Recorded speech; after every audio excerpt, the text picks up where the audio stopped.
Single men who quit dating apps, why? F0 Low me on Instagram and socials teehee. Never got any matches. Done more harm to me than good. I got it, I'm ugly. I found more enjoyment and personal fulfillment by stapling my tongue to a glass table. Haven't quit, but I have seriously considered it on the grounds that I get almost no matches. And the few matches I do get stonewall me with messages like, cool, and, alright. Not my job to constantly lead the conversation. Never got any matches and it made me feel horrible about myself. Too many bots, fake profiles, particularly on Tinder. It's a complete waste of time. I'm not a bad-looking dude by any means. Could definitely improve, but I know I'm not ugly. Between getting ghosted for no reason whatsoever, and the constant barrage of women that only wanted to promote their OnlyFans, it was just exhausting to put yourself out there so much and to be constantly disappointed. Not to mention, I've never talked with more rude women in my life. The amount of entitlement that I had to deal with every time I logged on genuinely made me look at women differently. Most of the women on there aren't real, or are just trying to steer you to their chat cams or OnlyFans. And even those likely aren't really them. They're a service they've hired out to handle that portion of their business. Or whoever the model is working for has done the same thing. The ones who aren't real are actually scammers. A good practice is to do a reverse image search on their profile pictures.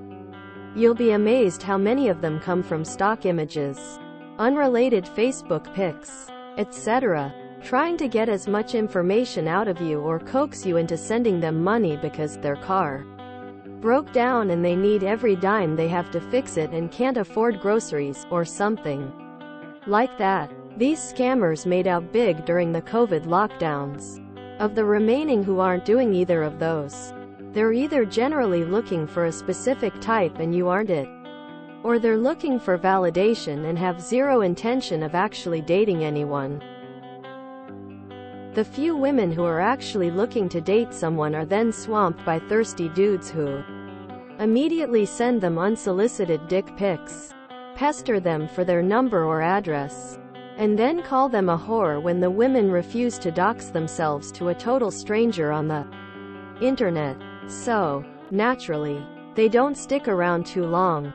So, why the hell would I want to subject myself to that kind of environment?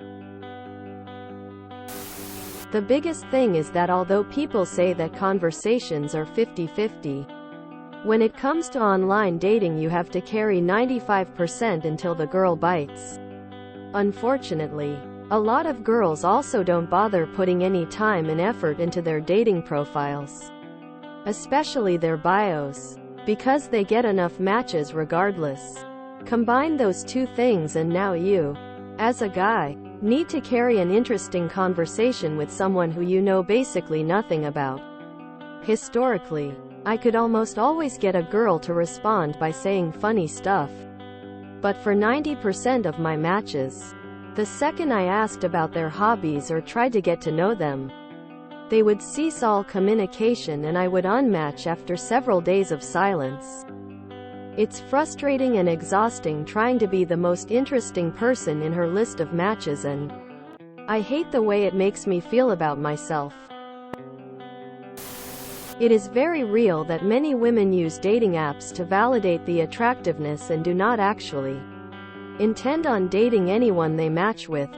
Once you realize this, dating apps don't make much sense for someone who is really trying to date. Because women expect you to do everything. You specified men into your question. You know that it doesn't work for average men. They use strong algorithms to make men pay and boost their profile because they are minority. Majority on these apps. It just destroys self-confidence. You have way more chances IRL. Dating apps are so disproportionate to men that it's not worth it anymore. You have a way better chance by taking care of yourself, namely your teeth, beard and hair, and visiting local coffee shops or health-focused grocery stores. Also, don't go there just to try and find someone. They'll smell you a mile away. Just incorporate visiting them into your life to varying degrees and don't pursue anything if it's not immediately reciprocated. Never got any matches. I think most people are even pickier online when someone hotter is always another swipe away. I have a mirror at home to tell me I'm ugly. I don't need an app to do it too. If I want to be rejected en masse, I'll go to a bar. I'm nearing the point. For the past couple of months I've been going on about 2 Hinge dates a week. I always had good luck dating in college, and miss dating one person at a time and the opposite usually being true for them. I think the apps lead to people treating you like options and you slowly start to do the same. IDK, maybe it's just me, but they actively bring out my bad qualities in a way normal dating didn't. I would rather try to build my confidence for in-person. 1. No direct mechanism to send MSGs to women, e.g. in OKC. Tinder, you can send messages only if there is a match. Bumble, even worse, you can't go first too. Ghosting is so rampant. I personally find it rude and inhumane. If there's no vibe, gather the courage to say so.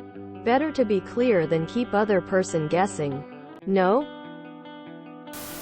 They're pointless. I've been on a few dates with some wonderful people I met on Hinge and Tinder, but nothing really came out of it.